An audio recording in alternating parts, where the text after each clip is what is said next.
Hi, Steve. Good morning. Good morning, Zhaoshan Hao. Ching Ching, please, good morning. Come inside. Thank you for having me. Sure. We're so excited to spend the day with you. Thank you. Welcome. Please, come on inside. Make yourself at home. Wow, you've got a wonderful place here. And in the morning, the sun rises towards that area. And then the sun sets on this side, and you can see the Canton Tower. And so this is why I wanted to live here, because I keep the drapes open. You have this. This is my wife, Lao Po, my daughter, right here. I miss my family back in America, but at the same time, I love my life here in China. I've lived in Guangzhou now for 13 years. Guangzhou is my home.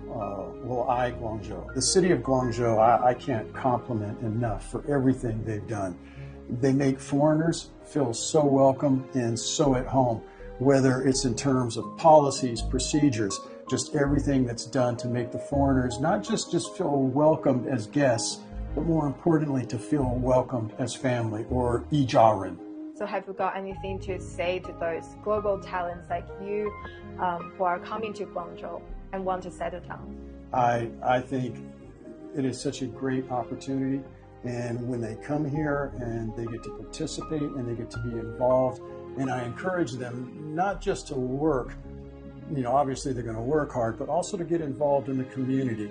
And by getting involved in the community and by meeting people and by participating in whatever they can do, then that's when you really see how magical China is and how much they embrace foreigners.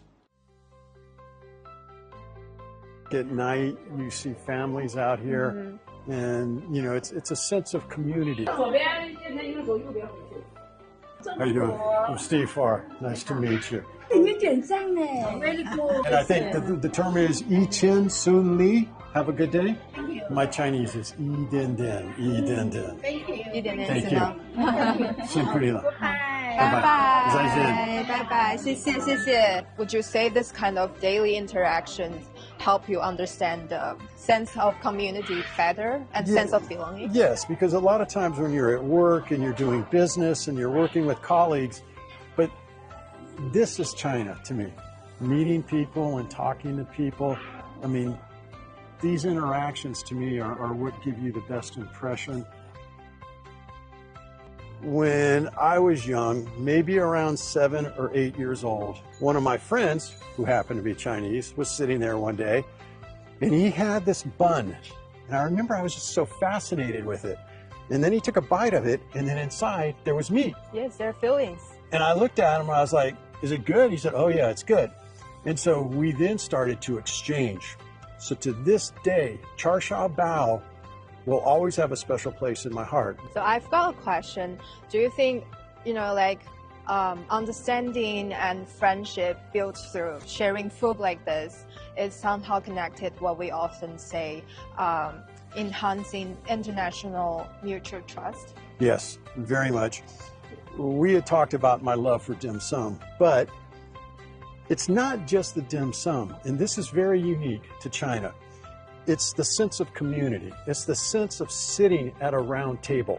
It's about the opportunity to sit together as a group and to be able to talk to each other and share the food. Yes. And that, to me, is another reason why I love China so much. Okay, decision made. I'll take you to somewhere that has char shao bao. 太好了. Okay, let's 辛苦 go. 你了. Finally, we are here having some dim sum. So this is really the heart of Cantonese culture. So feel free to try anything. If you would like to choose one dish from here to describe the character of Guangzhou, what would you choose? I can't choose one. Whether it's, the char shao bao, the shumai, the pie, the wonton min, each dish is so unique in itself. And again, why I love China so much is it's diverse, it's beautiful, culture, it's tasty. And so it doesn't matter who is sitting at this table, everyone will find something that they like. The richness, diversity of Chinese culture is exemplified right here in front of us. Dim sum. See, I don't know if I can just eat the whole thing in one bite. What are you going to do? Okay, I'm with you. One bite? Yes. 好吃。好吃。So I'm thinking about the interview I just did with One Voice Children's Choir from America. And I'm thinking about all these initiatives. So what's your take on these initiatives, Steve? I think those initiatives are incredible. About 2 years ago, I was invited to participate in one of those exchange programs with a high school group from Washington State. And I was asked just to talk to the students, and the students asked me for advice. And they knew that I had lived here for a number of years. And I said, my advice is open eyes and open minds and open hearts. And I call it the exponential factor. They would go home and they would talk to their friends in high school who would talk to other friends. Then they introduced China to so many students who now know China is a friendly country and we can learn so much from each other. These young students are going to be tomorrow's leaders. They will remember that trip to China fondly, and they will always have great memories of China. And that's what I love about that program. I totally agree. They have to see it to believe it. Yes.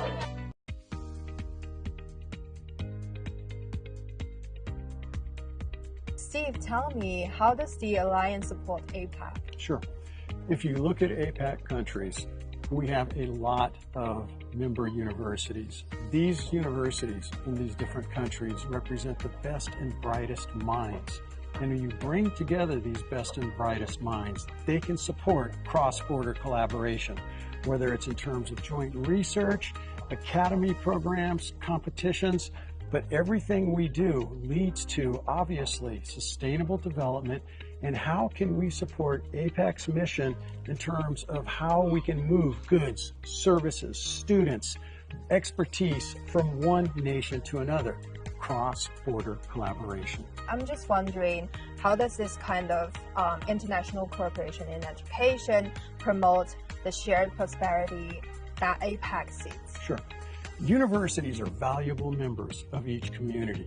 How can we as universities develop new business and industry initiatives that bring all of our respective countries together to develop new programs and projects that once again benefit the prosperity of our respective cities? And to me, if you look at APEC, if you look at the Alliance, it's about connections. It's about connecting these people. Guangzhou has done that for thousands of years.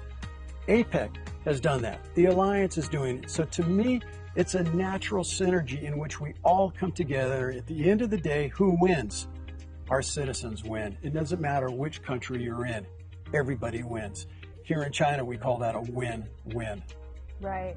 And that brings to our slogan. APEC community wins together.